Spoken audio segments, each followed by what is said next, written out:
Salut les abonnés, ça fait super plaisir de vous retrouver. Bienvenue dans une Mask Renovation et pour cette 6e session, je vais vous proposer un update des 5 premières rénovations qu'on a pu faire. Pourquoi? Tout simplement parce que entre temps j'ai apporté quelques améliorations, ou il y a des choses que je vous ai dites pendant les revues qui après vérification n'étaient pas forcément bonnes. Enfin, plein de raisons, voilà, plein de raisons différentes pour vous faire des focus sur quelques parties. Donc un update, voilà, pour chacune de ces pièces, qui, comme vous le voyez, maintenant sont juste terribles. Je suis vraiment très content de ces rénovations dans l'ensemble. Donc, on va procéder dans l'ordre. On avait fait Thunderhawk lors de la première session, et on va commencer par Thunderhawk. La voici donc, cette Falcon. Vous voyez qu'elle est très très belle, vraiment. Je kiffe. En plus, vraiment, ces stickers là ont énormément de relief, quoi. Alors, pour ceux qui ont remarqué pendant ma revue, les pièces qui se trouvent ici là, donc celles que je tiens dans la main, c'est-à-dire les pièces originales, vous voyez, avaient l'embout, le petit embout du canon cassé. Voilà. Donc du coup j'ai souhaité les changer et mon ami Cliff Dagger est venu à ma rescousse et vous voyez qu'il m'a envoyé des pièces en repro qui cette fois-ci ont l'embout canon. Le mold n'est pas strictement le même, mais vous voyez que ça donne un truc vachement sympa. Alors bien sûr moi je les ai reçues blanches, il a fallu que je les peigne avec les Molotov, mais vous voyez que ça donne quelque chose de très très sympa. À savoir que contrairement aux pièces originales que j'avais également, ça, vous voyez que ça tient super bien sur l'aile. Et aussi, c'est une pièce pleine. Vous voyez qu'ici, on n'a pas de creux. Ça fait quelque chose de très très plat. Alors que là, on avait sur la pièce originale du creux. Alors certes, celle-ci brille beaucoup plus. Mais après, pour cette pièce-là, je ne suis pas persuadé de l'intérêt de briller de mille feux, vous voyez. Une apparence chromée mat lui va très très bien. J'ai pas forcé en fait sur la peinture, mais vous voyez que ça brille bien à la lumière.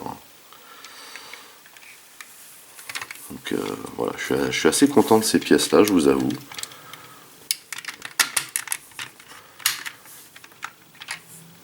Donc du coup, je me retrouve avec des pots d'échappement en repro, puisque je crois que c'est censé être des pots d'échappement, il me semble, de base. Et j'avais également installé, vous voyez, ces pneus que j'avais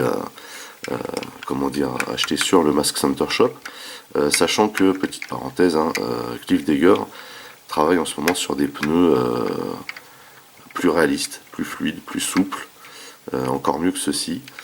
Enfin moi personnellement je suis déjà très satisfait de ceux-ci, ils sont vraiment super, la voiture roule vraiment super bien.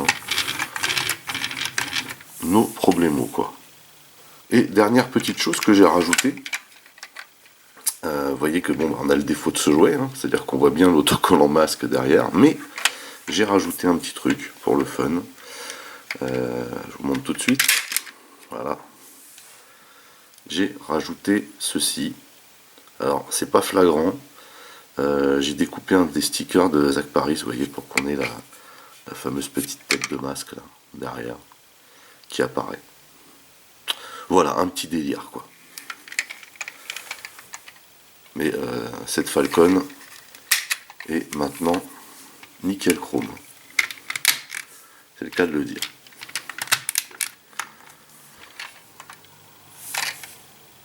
Voilà. Le deuxième véhicule que nous avions vu ensemble, c'est Switchblade. Voilà. il est terrible. Il est terrible. Je suis trop content d'avoir pu rénover ce Switchblade, d'autant plus que, comme je vous l'avais expliqué pendant la vidéo, c'est un jouet avec lequel mes enfants ont beaucoup joué. Et du coup, là, il a retrouvé de ça superbe. Enfin, bref. Première chose que je n'avais pas faite pendant la vidéo, c'était de bien serrer ces vis là. Il faut vraiment veiller à bien serrer ces vis, tout simplement parce que en fait, ce que je vous avais expliqué, c'est que quand vous démontez un Switchblade pour la première fois, il est collé ici, il y a une petite lamelle qui permet à ces deux parties d'être bien scellées ensemble. C'est pourquoi d'ailleurs, parce qu'en général quand vous le remontez, vous ne remettez pas de colle et je ne vous le conseille pas. Mais c'est pour ça d'ailleurs que, vous voyez, si on appuie un peu ici, le canon peut ressortir. Il faut y aller quand même, hein. Mais c'est normal du fait que ce ne soit plus collé à cet endroit-là. Voilà, ça c'est parfaitement normal. Deuxième chose, deuxième problème que j'avais, c'était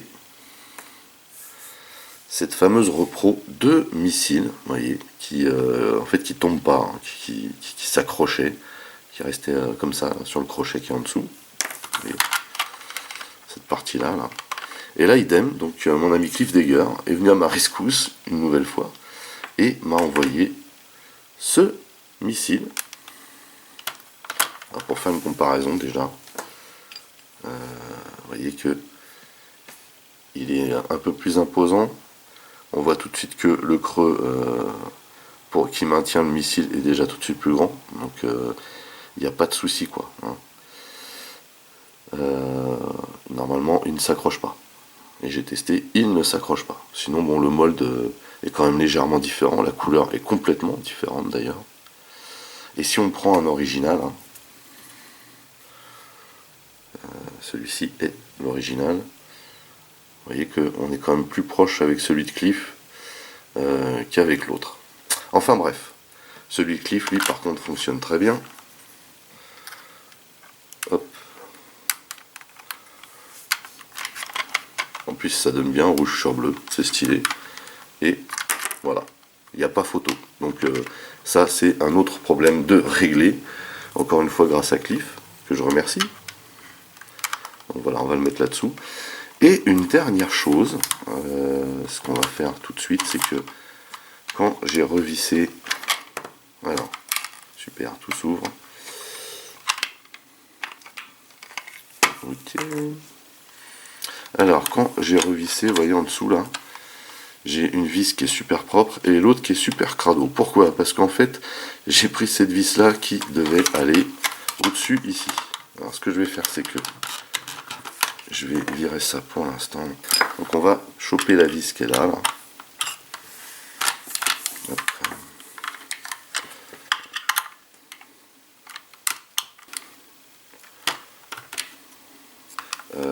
Déjà, on va sortir celle-là pour mettre la deuxième là.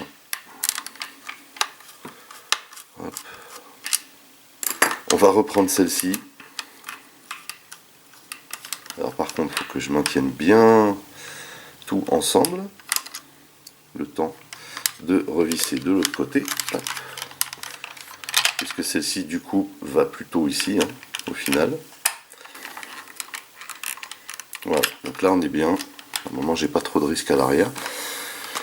Petite chose ici, vous voyez, pour si vous voulez redonner un petit peu de brillant à ce genre de vis,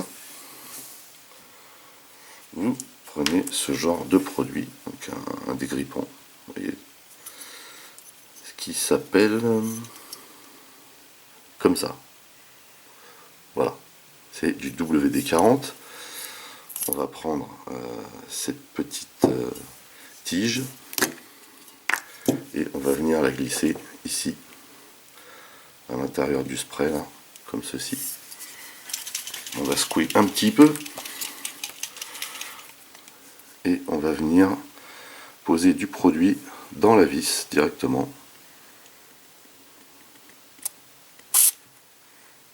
comme ceci.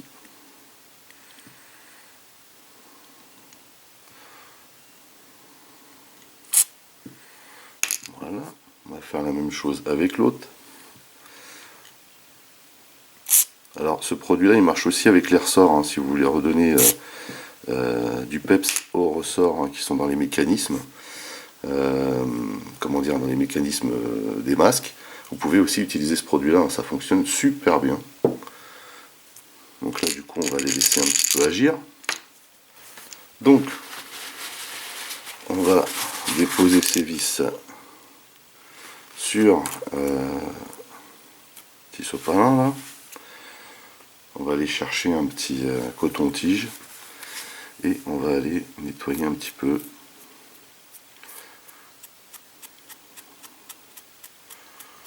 comme ceci,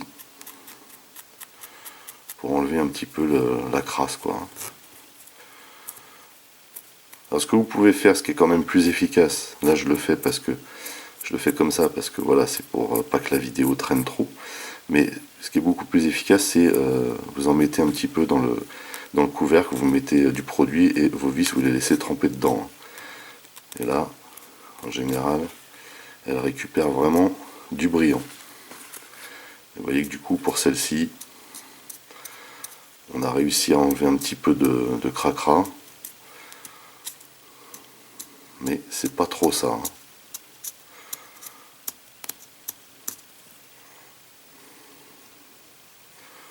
Voilà, on a enlevé un petit peu de cracra.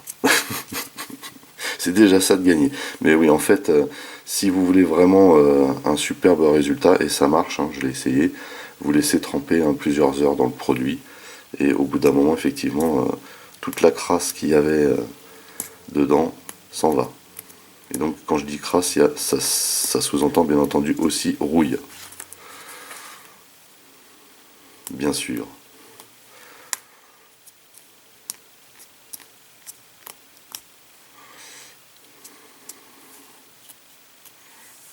On voit quand même que...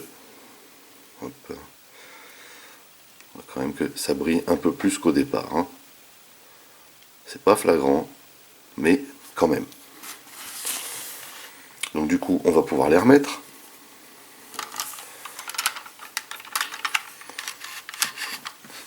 Alors ça, c'était pas un vrai problème en soi, hein. C'est vraiment juste par souci d'esthétique. Mais c'était pour vous préciser. Et d'ailleurs, le WD-40 là, que je viens de vous montrer fonctionne super bien sur les ressorts, par exemple, du système de déploiement des ailes. Là. Mais vraiment, quoi. Pour l'avoir essayé, c'est assez excellent.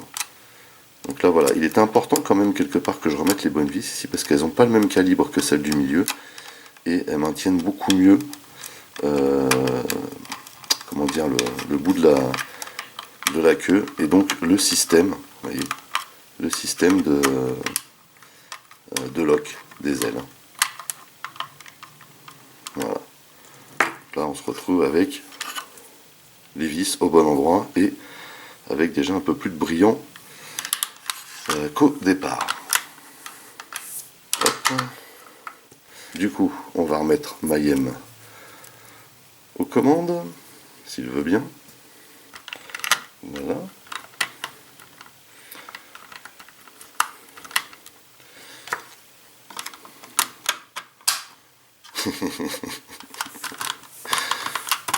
Et voilà le travail. La troisième rénovation que nous avons faite, c'était le Rhino. Et pour tout vous dire, c'est vraiment la rénovation que j'ai kiffé le plus faire. Mais c'était pas la plus évidente non plus. En tout cas, le résultat est juste terrible. Hein. Deux choses voilà, à voir sur ce Rhino, c'est déjà la partie arrière ici. Voilà. Vous remarquerez que j'ai changé le sticker ici. Je trouve que celui-ci donne déjà beaucoup mieux.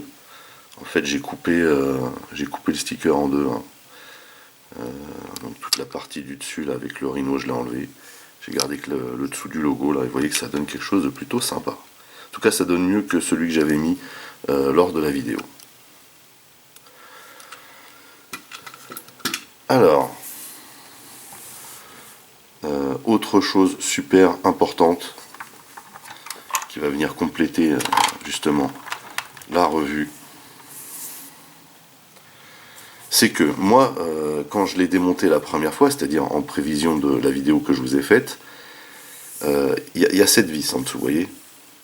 Et sur ces 7 vis, il y en a 2 qui sont plus grandes que les autres. Et moi, quand je l'ai dévissé, quand je l'ai démonté la première fois, donc dévissé, les 2 grandes sur les 7 étaient à l'arrière. Ce qui veut dire qu'en gros, je pense qu'il a déjà été démonté avant. Ou alors il y a peut-être une erreur de montage. Parce que je me suis aperçu en fait que ces 2 grandes, c'est pas là qu'elles doivent être, mais ici. Tout simplement parce que en fait, ici, vous avez un pas de vis qui est calculé au millimètre pour faire jouer justement les mécanismes du bélier, vous voyez, qui sont là, et du siège éjectable. C'est-à-dire que quand j'ai mis les vis plus petites ici la première fois, et que j'ai tenté de sortir le siège éjectable, le bélier est sorti en même temps parce que c'était trop serré. Alors qu'avec les grandes vis, justement, c'est calculé pour qu'il n'y ait pas d'interaction entre les deux interrupteurs. Voilà. Donc, juste pour vous montrer quand même, parce que du coup je les ai changés après. Savoir que du coup, dans la vidéo, je vous dis, oui, ne serrez pas ces vis trop, mais en fait, si vous mettez les grandes ici, vous pouvez serrer complètement, puisque c'est calculé pour, tout simplement. Juste pour vous montrer la différence de taille qu'il y a. Hop.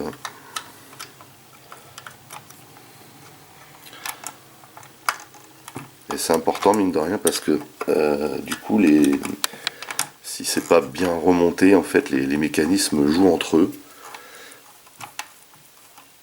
Et c'est un peu perturbant, en fait.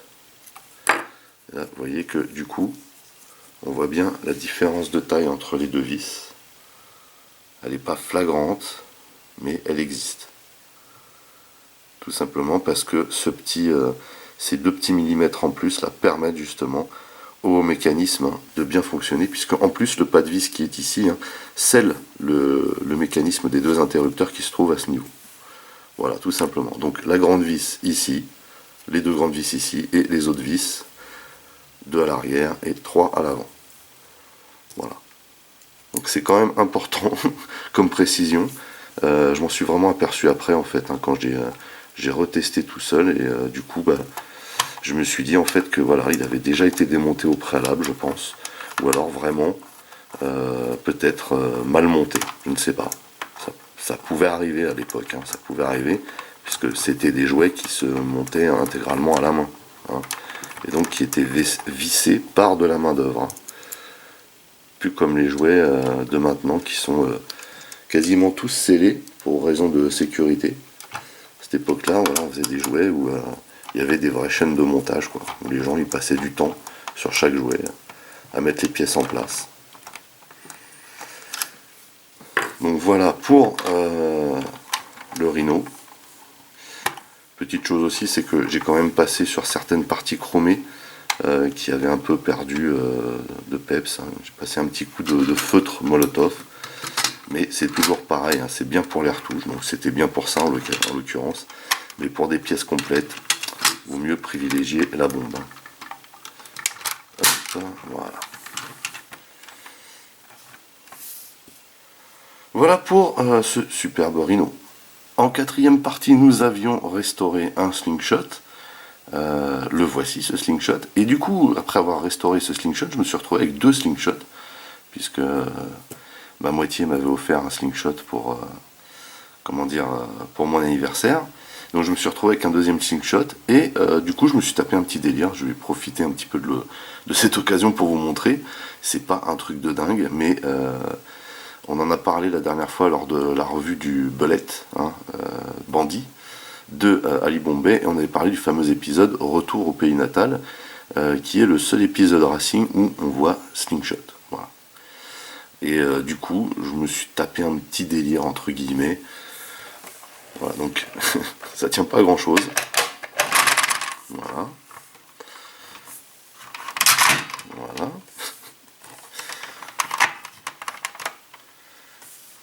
Donc première chose que j'ai faite déjà, c'est de rajouter des logos masques, vous voyez, au fond là. Et je trouve qu'ils sont bien à leur place. Vous voyez. Également, j'en ai rajouté de chaque côté, vous voyez, de l'avion là. Enfin du jet. Je trouve que ça fait trop stylé.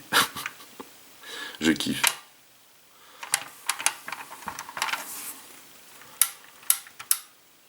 Et surtout en fait sur ce 2e modèle, en fait j'ai investi dans une figurine, puisque dans ce fameux épisode on voit Ace Raker, mais pas dans sa version slingshot, dans sa version météore, et du coup je me suis reprocuré une figurine de Ace Raker en mode météore.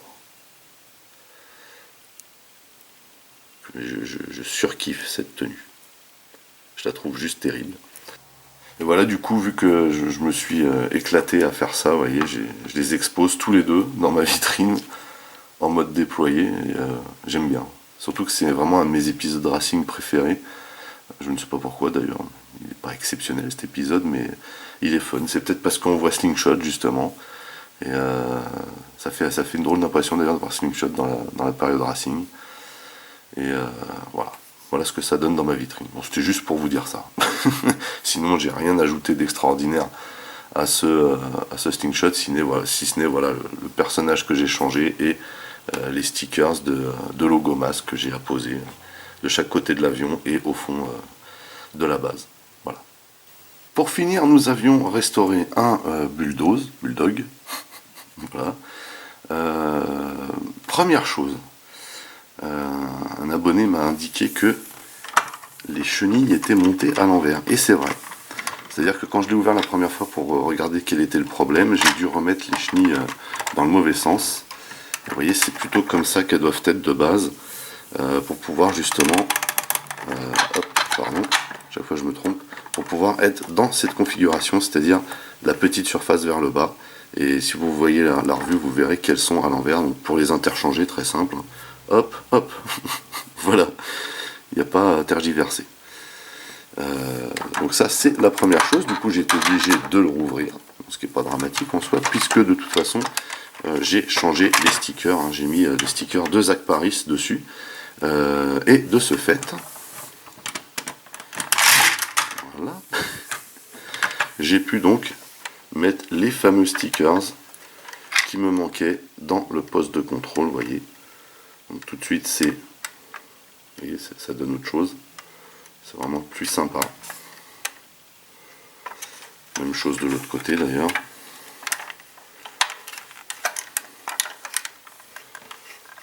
C'est vraiment plus classe comme ça. Hein. D'autant plus que là, ils arrachent et surtout, ils sont bien posés. Hein, ce qui n'était pas le cas quand je l'ai récupéré.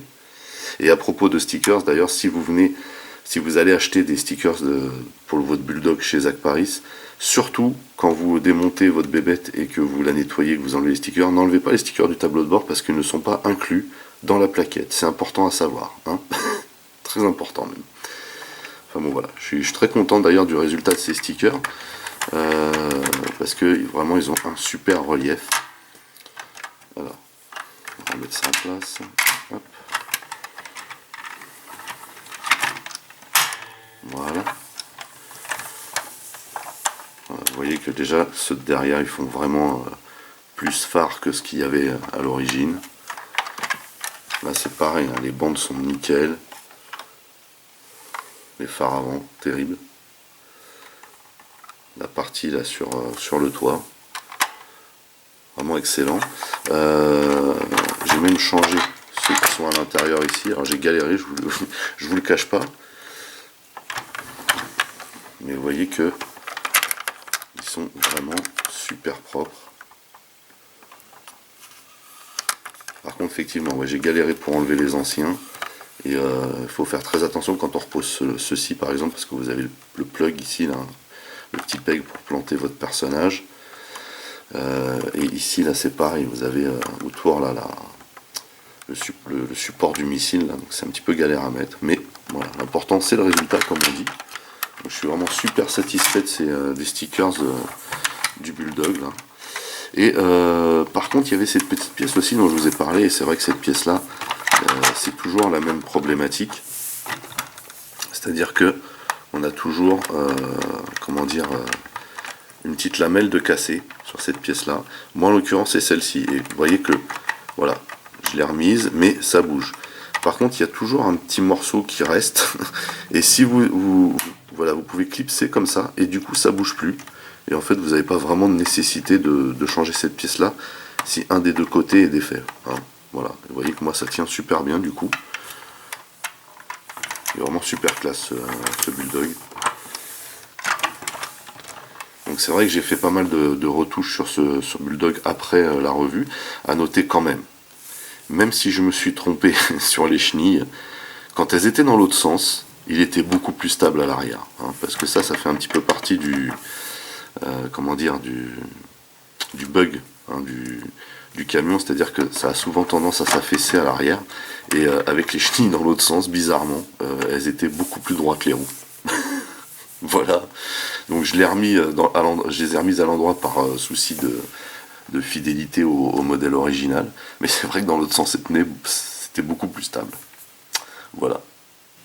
Deux autres choses super galères sur le Bulldog, hein, quand vous le démontez.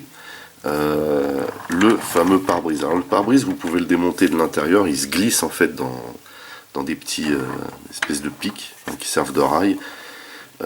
C'est très très dur à remettre en place. Alors en fait, quand vous voulez nettoyer les vitres à fond, vous devez l'enlever ce truc là pour les mettre à tremper, etc. Par contre, quand vous les enlevez et que vous les remettez, surtout quand vous les remettez, en fait, veillez bien que ce soit bien calé dans les rails et bien à fond. Et surtout, évitez de vous faire mal, parce que si vous prenez les doigts dans ces fameuses boules là, ça fait très très mal. Et autre précision d'importance, c'est ce fameux panneau arrière, quand vous venez à le remettre, déjà, veillez bien à ce que ce soit vraiment bien en face du reste de la cabine. Voilà, il faut vraiment que ce soit bien en face. Et surtout, clipsez-le bien avant de le visser. Veillez à ce qu'il soit bien clipsé, parce que les deux clips qui sont en hauteur là ne sont pas super au point. Et il faut vraiment bien appuyer de la bonne manière pour être sûr que ce soit bien clipsé, parce que si vous les clipsez mal ou pas bien en face de la cabine, ça va influer sur les trois vis qui sont ici. Et en plus, les trois vis qui sont là doivent vraiment être serrées à fond, qu'il n'y ait pas de jeu à l'intérieur, vous voyez, puisque ça tient effectivement au mécanisme ici. Voilà, donc ça c'est super important aussi, de bien placer ce panneau. Voilà. Voilà, bah écoutez, c'est terminé pour cette petite vidéo rapide d'update. C'était pas indispensable que je la fasse, mais je voulais quand même la faire, juste pour vous apporter les 2-3 petites précisions, par exemple concernant le Rhino au niveau des vis, c'est assez important. Vous montrer aussi le travail que j'avais fait, les petits trucs fun au niveau des, comment dire, des stickers. La grosse mise à jour des stickers du Bulldog, et je suis très très content de les avoir changés au final, parce que ils ont vraiment beaucoup plus de relief. Cette histoire de chenille à l'envers, bon voilà. Le petit délire sur le slingshot, voilà, j'avais envie de vous montrer ça aussi.